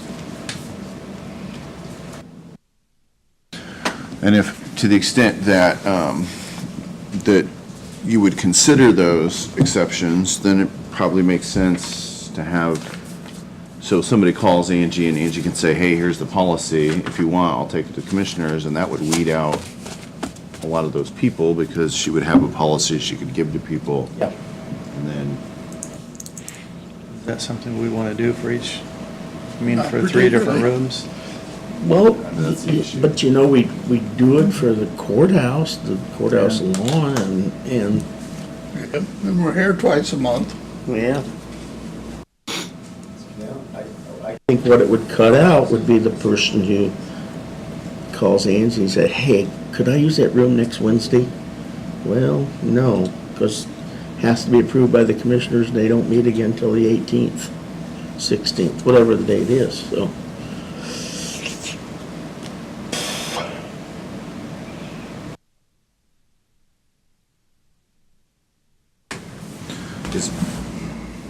what started this whole conversation with Mark did somebody ask to use it and he, like, why are we even having this discussion? Well, I think the biggest thing was after hours.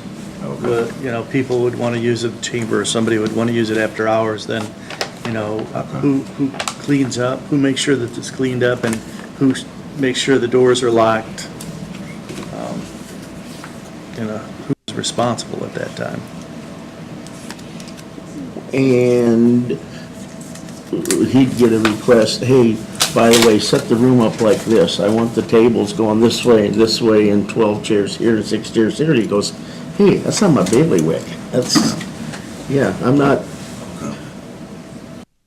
Room arrangement will have to be done by the people, We need the and policy then. I mean, that's. it'll have to be put away. Gives Mark something to give to people so that they don't call until the meeting to set the room up.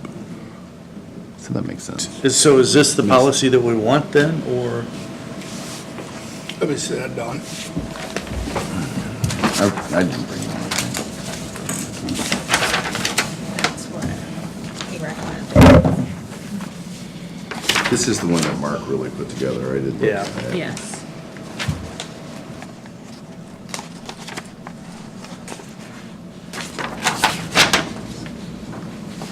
This was, yeah, that's the original one there.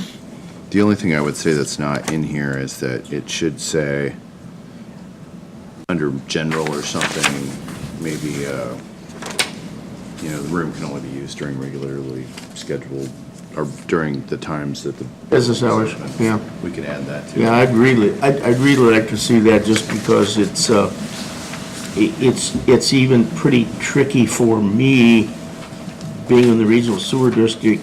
I sort of have to take on this, well, I gotta make sure that the doors are locked, and, you know, we're not calling out the security people, and it's.